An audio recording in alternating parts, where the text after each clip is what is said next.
Hola, hola. Hoy el tercer avance de la tercera parte de Kokoro de Natsume Soseki.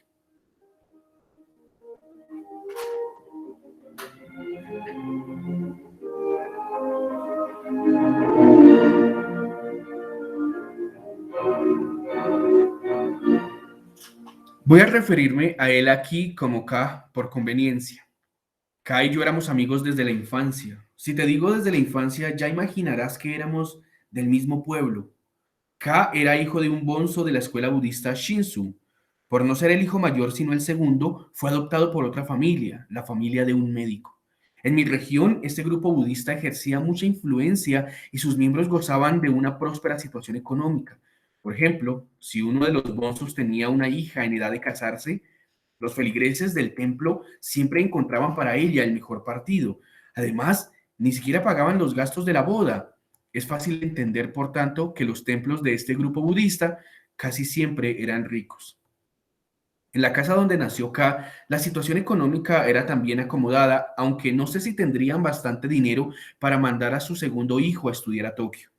Tal vez dispusieran la adopción de K con vistas precisamente a que su nueva familia pudiera costearle los estudios. En fin, no sé los detalles, pero lo cierto es que K fue adoptado por la familia de un médico. Eso ocurrió cuando todavía éramos alumnos de la enseñanza media. Todavía recuerdo mi sorpresa cuando el profesor nombró a K en la clase con un apellido distinto. La familia adoptiva de K era también bastante rica y él pudo trasladarse a Tokio con el apoyo de su nueva familia. No llegamos a Tokio al mismo tiempo, pero acabamos viviendo en la misma pensión. Por entonces se metían dos o tres estudiantes en el mismo cuarto, en el cual se disponían en filas otras tantas mesas de estudio. Kai y yo compartíamos habitación. Éramos como dos animales salvajes capturados en el monte que, abrazados en el interior de su jaula, estuvieran mirando al mundo exterior. Los dos temíamos a Tokio y a sus gentes, pero dentro de nuestra habitación de 6 tatami hablábamos a lo gran señor como si contempláramos el universo a nuestros pies. Pero también éramos aplicados y en realidad teníamos grandes metas en la vida. K especialmente tenía mucha fuerza de voluntad. Como lema en su vida tenía la palabra shojin, es decir, esfuerzo y abstinencia. Y verdaderamente tanto su actitud como sus actos hacían honor a ese lema. Por eso yo en mi corazón siempre le había profesado una gran admiración. Desde nuestros tiempos de estudiantes de la enseñanza media, K me ponía en apuros con sus cuestiones de religión y filosofía. ¿Por qué era así? Tal vez por su padre o, como he dicho, por haber sido su casa un templo y haber sido moldeado por ese ambiente especial. En fin, no lo sé. El caso es que K poseía más cualidades para ser monje budista que muchos monjes. Su familia adoptiva le había enviado a Tokio para que estudiase medicina desde un principio, pero K, terco como era, había llegado a Tokio también desde un principio con la intención de no ser médico. Yo le reprendí diciéndole que estaba engañando a sus padres. Recuerdo que me contestó audazmente, sí, ya lo sé, pero actuar así no va en contra del verdadero camino.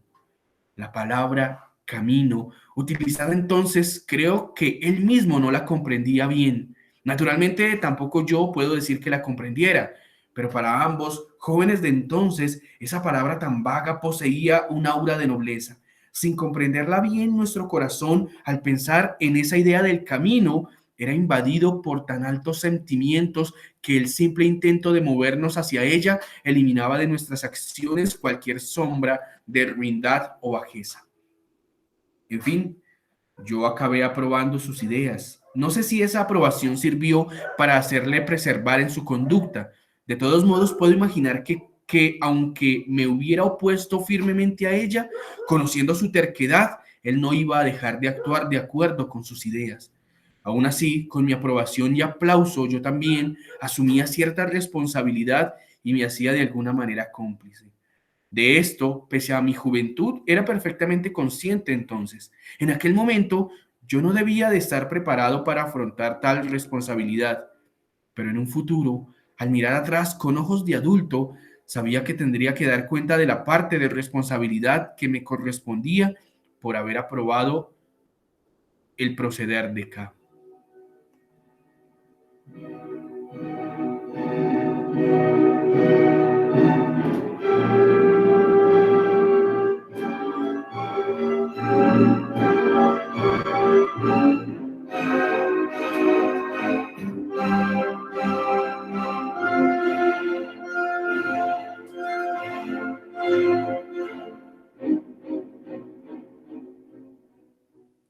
Kai y yo ingresamos en la misma especialidad. Él empezó a recorrer su camino predilecto, empleando para ello el dinero que le mandaba su familia adoptiva.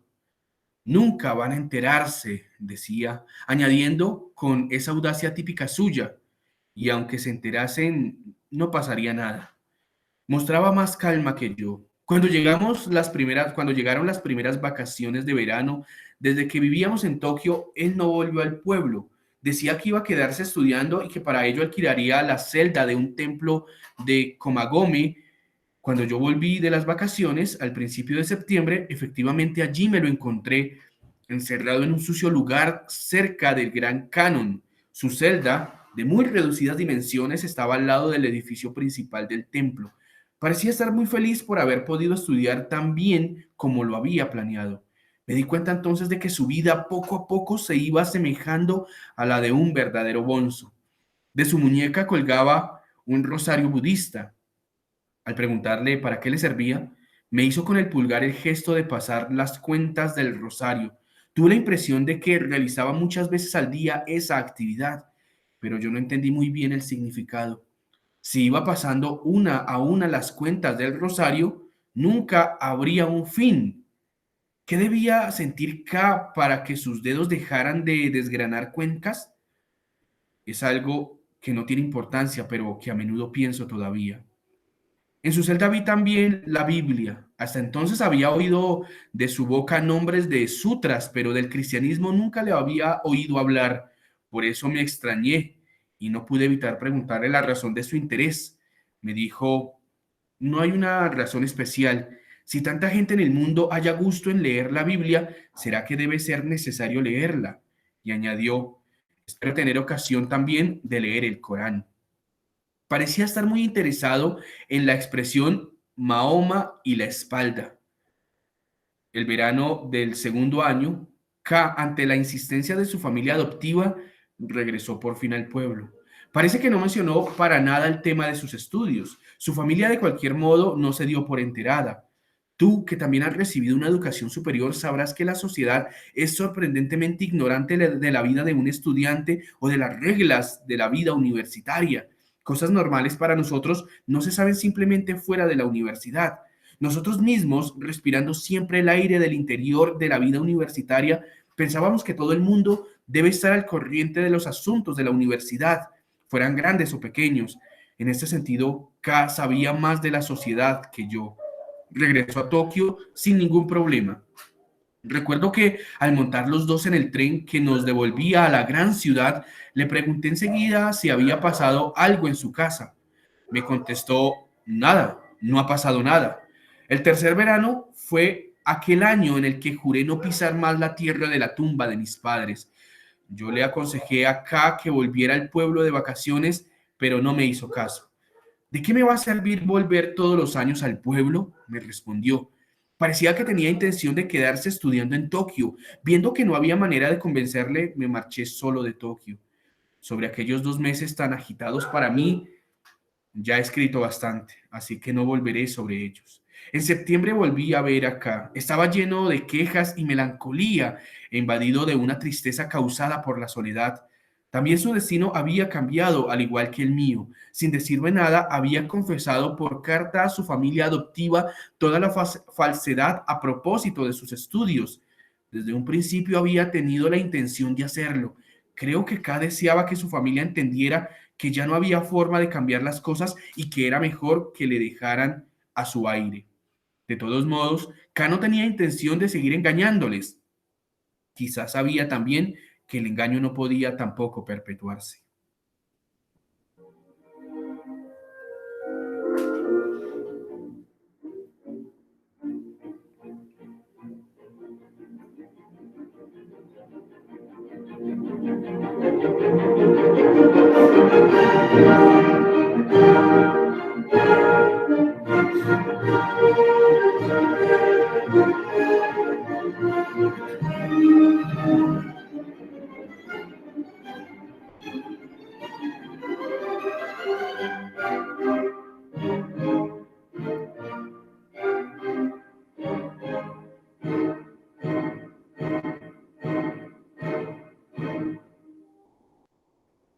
Cuando leyeron su carta, sus padres adoptivos se enojaron mucho.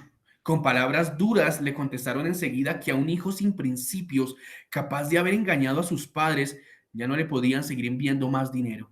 K me enseñó esta carta. También me enseñó otra posterior de su familia de origen, igualmente cargada de duras reprimendas a causa del compromiso moral que su familia adoptiva tenía establecido con esta familia de origen. Le hicieron saber que le abandonaban a su suerte. Si K decidía volver con ellos o buscar alguna manera de reinsertarse con la familia adoptiva, sería otra cuestión. Pero en ese momento, la cuestión apremiante era cómo cubrir sus gastos de estudiante. ¿Se te ocurre algo? Le pregunté yo. Bueno, ya conseguiría algún trabajo dando clases de tarde en una academia. En aquella época la situación, aunque no lo creas, era más fácil que ahora y se podía encontrar un trabajo suplementario sin dificultad. Pensé que efectivamente de ese modo mi amigo podría salir adelante. De cualquier forma sentí mi parte de responsabilidad.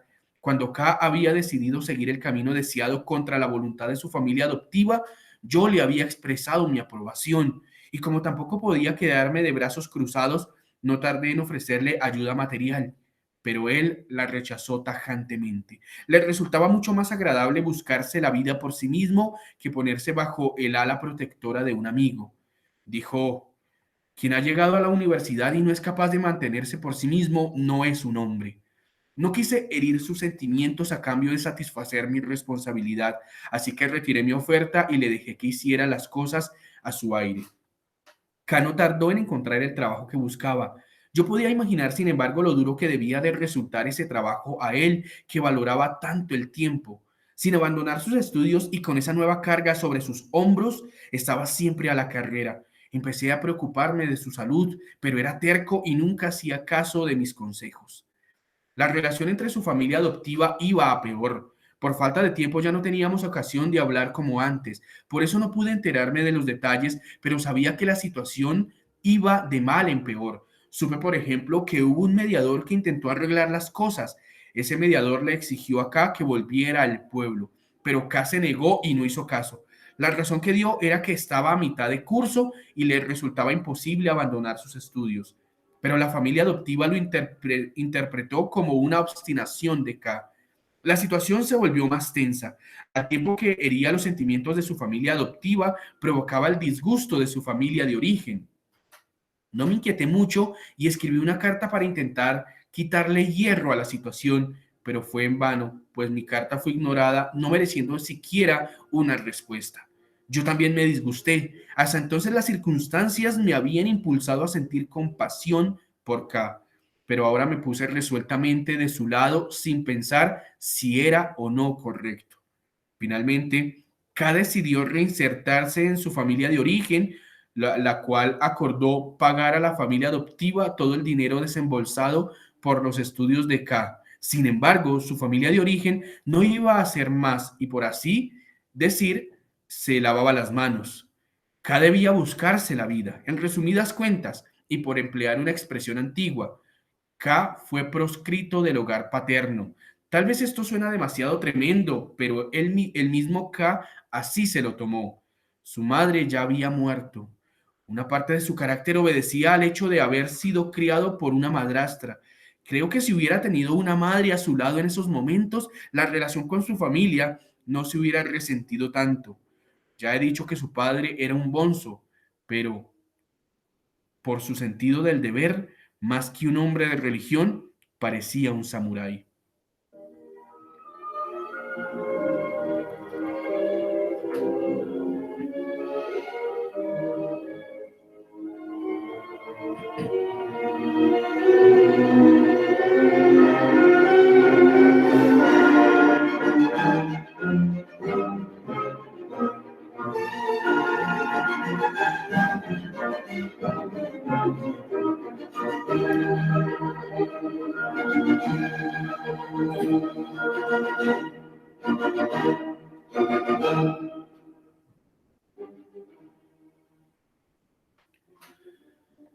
Llegado el asunto de K a este punto, y aparte recibí una larga carta del marido de su hermana mayor, K me dijo que su familia adoptiva estaba emparentada con este cuñado. Por eso la opinión de este tenía bastante peso cuando había hecho de mediador en el tema de la adopción y también cuando K se reinsertó en su familia de origen. En su carta me decía que deseaba recibir noticias de K y saber cómo estaba. Me pedía una respuesta lo antes posible, pues la hermana de K estaba preocupada. K tenía más simpatía por esta hermana casada que por el hermano mayor que había sucedido al padre como bonzo del templo. Aunque todos habían nacido de la misma madre, entre esta hermana y K había bastante diferencia de edad. Probablemente en la infancia de K, esta hermana mayor había hecho las veces de madre más que su madrastra. Yo le enseñé la carta acá. No me comentó nada, pero me confesó haber recibido también 2 o 3 cartas parecidas, a cada una de las cuales había contestado pidiéndole a su hermana que no se preocupara por él. Desgraciadamente, esta hermana suya estaba casada con un hombre que, por no estar sobrado de medios, no podía, por mucho que quisiera, ayudar económicamente a su hermano. Yo contesté al cuñado de K diciéndole más o menos lo mismo que K había escrito en sus cartas, pero subrayé muy claramente que si a K le pasaba algo, yo le ayudaría. Debían estar, por lo tanto, tranquilos. La decisión de ayudarle era naturalmente mía y aparte de mi buena intención de quitar a su hermana la preocupación por el futuro de K, había también en mi decisión cierto despacho por el menosprecio que yo había sentido por parte de la familia adoptiva y la de origen. Cuando K se reintegró en su familia de origen, estaba en el primer curso. Desde entonces hasta la mitad del segundo curso, por espacio de año y medio, K se mantuvo por sí mismo. Sin embargo, empezó a dar señales de que el trabajo excesivo estaba afectando su salud física y mental. Era lógico que en ello hubiera influido la decisión de renunciar a su familia adoptiva. Poco a poco mi amigo se iba volviendo sentimental. A veces decía que solo sobre sus hombros pesaba la infelicidad del mundo. Si yo se lo discutía, se enfadaba conmigo enseguida. Se mostraba además irritado porque la luz de la esperanza, que tal vez tendría que guiar su futuro, iba desapareciendo poco a poco de su vida. Cuando se empezaba una carrera universitaria, todo el mundo abrigaba ambiciones, como cuando uno emprende un largo viaje. Al pasar de 1 o 2 años, muchos estudiantes se dan cuenta de la lentitud de su progreso y al ver que no tardarán en graduarse, son invadidos por una especie de desilusión. Creo que esto es natural y en el caso de K así ocurría, pero él llevaba una desilusión más lejos de lo normal. Decidí finalmente en que mi primer deber era tranquilizar a mi amigo. Le aconsejé que no hiciera más trabajos de los necesarios y que por una temporada hiciera descansar su cuerpo. El estar relajado le traería grandes beneficios en su futuro. Supuse que iba a ser difícil convencerle sabiendo lo terco que era. Efectivamente, resultó más trabajoso incluso de lo que había imaginado. Él insistía en que estudiar no era su objetivo. Su meta más bien era hacerse una persona fuerte a través del ejercicio de la fuerza de voluntad, para lo cual, decía él, era necesario vivir en condiciones rigurosas. Por eso, para cualquier persona normal, era una locura.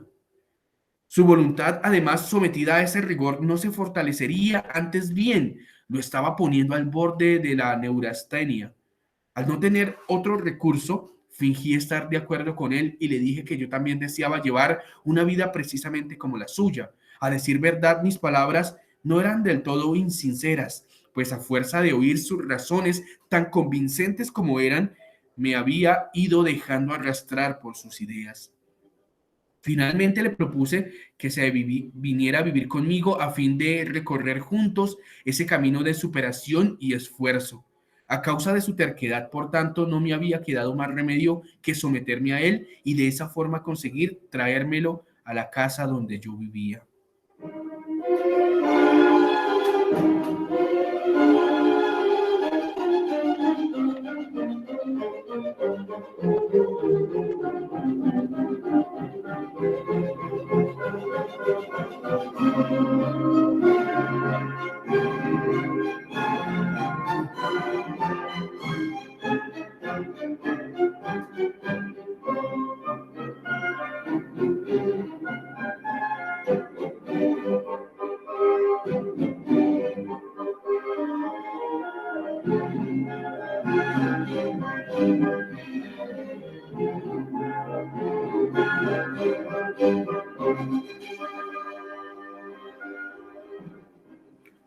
Anexo a mi habitación había una especie de antesala o cuartito de 4 tatami para acceder a mi habitación desde la entrada principal. Yo siempre tenía que pasar por este cuarto, por lo que me resultaba bastante incómodo. Acá le instalé en este cuarto. Al principio pensaba poner 2 mesas de estudio en mi habitación, el doble de amplia que la suya, para compartir con él mi espacio. Él prefirió, sin embargo, estar solo, aunque fuera en un lugar tan reducido. Como te comenté anteriormente, al principio la señora no se mostró de acuerdo con este plan. Si fuera una pensión, pues sí, incluso mejor 2 inquilinos que uno y todavía mejor 3 que 2. Pero ya sabes que yo hago a todo esto un negocio y sería mejor evitarlo. Yo le dije, sí, pero mi amigo es una persona fácil y ya verá usted cómo no le ocasiona ninguna molestia. No se trata de eso, me contestó.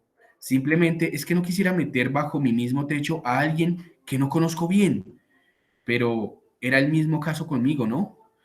No, tu caso era diferente. Desde el principio ya te conocía bien. Me reí con ironía. Entonces la señora cambió de táctica y me dijo, además, por tu propio interés, no te conviene traer a esa persona a mi casa. ¿Pero por qué? Pregunté yo. Esta vez fue ella quien se rió con ironía. En realidad yo no tenía necesidad de insistir tanto en que Cavi viniera a vivir conmigo, pero sabía que él vacilaría si yo le ofreciese cada mes un dinero con el que pagar el alquiler.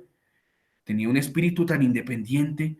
Por eso me había parecido mejor pagarle a la señora los gastos de nosotros dos sin él saberlo. Tampoco tenía intención de decir una palabra a la señora sobre los problemas económicos de mi amigo.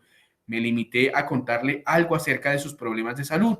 Le dije que si lo dejaba solo, corría peligro de volver más y más raro.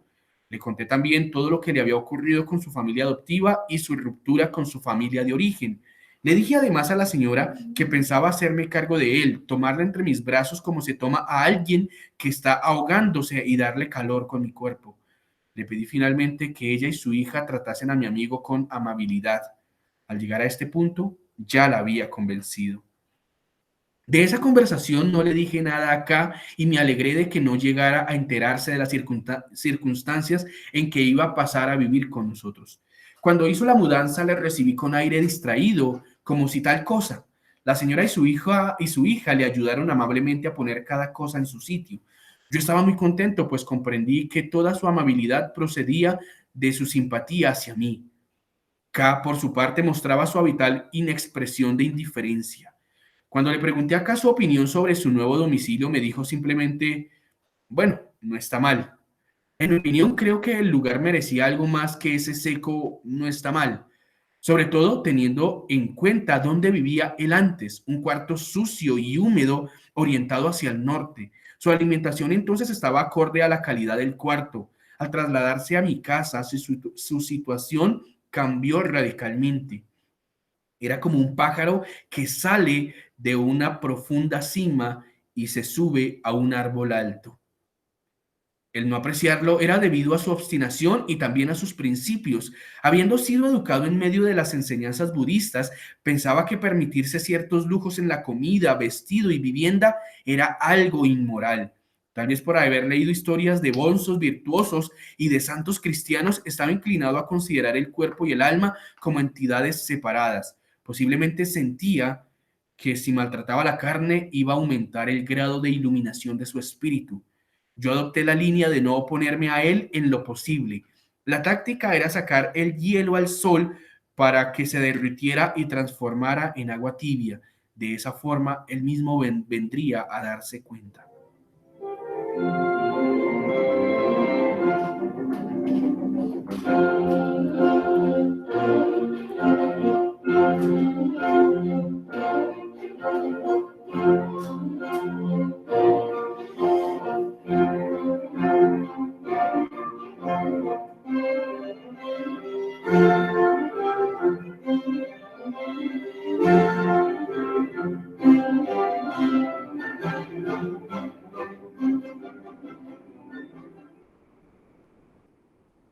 Yo mismo había sido tratado de esa manera por la señora, con el resultado de que me había vuelto poco a poco más alegre. Conociendo la eficacia de tal trato, deseaba aplicárselo acá. Naturalmente, hacía mucho que conocía bien la diferencia entre nuestros caracteres, pero pensé que al igual que, que sus nervios se habían sosegado después de entrar en esta casa, el corazón de K igualmente encontraría sosiego. K tenía más fuerza de voluntad que yo, estudiaba también el doble, además poseía una inteligencia natural muy superior a la mía. Ahora que habíamos elegido distintos campos de estudio en la universidad, no podría asegurarlo con certeza, pero mientras estudiábamos en la misma clase en la enseñanza media, K siempre sacaba mejores notas que yo. Por mi parte, era consciente de no poder estar a la altura en ningún tipo de estudio. En cambio, cuando insistía en llevarle a esta casa, estaba convencido de tener mucho más sentido común que él. En mi opinión, él confundía resistencia con paciencia. Esto especialmente va también para ti. Tanto el cuerpo como el espíritu tienen capacidad de desarrollarse o para arruinarse dependiendo de los estímulos exteriores. Así todo, es necesario aumentar esos estímulos gradualmente. De lo contrario, se corre el gran riesgo de ir por un mal camino e incluso de arrastrar a personas del propio entorno. Los médicos dicen que no hay cosa más perezosa que el estómago de una persona. Si uno come solo papilla, se pierde la capacidad de digerir alimentos más fuertes. Por eso aconsejan que nos acostumbremos a comer alimentos variados. Y no creo que la razón esté únicamente en facilitar la digestión. Al aumentar poco a poco la fuerza del estímulo, también crece la capacidad de resistencia de los órganos digestivos. Por el contrario, si se debilita la capacidad del estómago, ¿cuál será el resultado? Es fácil imaginarlo, ¿verdad? K era mejor que yo, pero ese punto se le escapaba por completo. Él creía, una vez acostumbrado a las dificultades, se volvería insensible a ellas. Tenía la creencia de que yendo de dificultad en dificultad por la vida, por la sola virtud de la repetición, llegaría un momento en que no habría de sentir dificultad alguna. Todas estas cosas deseaba explicárselas a K para poder convencerle. Sabía, sin embargo, que si le decía algo, él protestaría aduciendo ejemplos de la historia. Entonces yo tendría que marcar las diferencias entre K y esos personajes históricos. Tomaría mis comentarios como un reproche e intentaría demostrar sus teorías con más agresividad. Todo, diría él, para poder realizar su vida a su modo. En este sentido, K era realmente un rival grandioso y tremendo. Era como si avanzara hacia su destrucción, aunque era impresionante solo en el sentido de que destruiría sus propios logros. No puede decirse que fuera una persona ordinaria.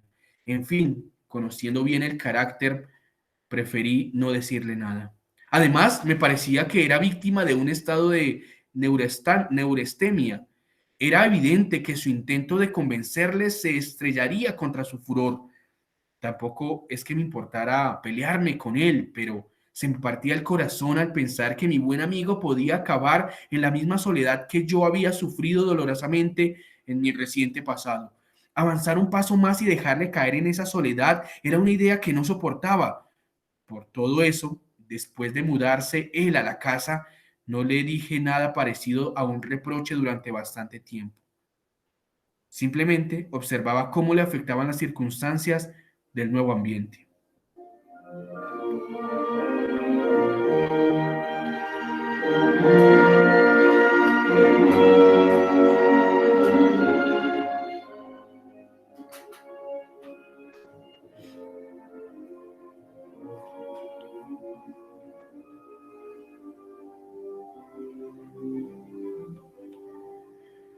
En ausencia de cada un día pedí a la señora y a la señorita que hablasen con mi amigo lo más posible.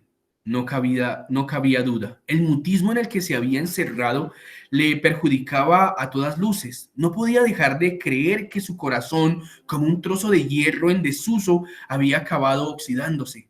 La señora se reía diciendo que K era una persona poco acogedora. La señorita, a modo de ejemplo, le explicó contando un encuentro con él. Un día que le preguntó si tenía fuego para el brasero de su habitación, él le respondió, no. ¿Quieres que te traiga un poco? Le preguntó ella. No, volvió a responder K. ¿Pero es que no tienes frío? Sí, pero no tengo fuego en el brasero. Y no añadió más. Yo no podía limitarme solo a reír por incidentes así.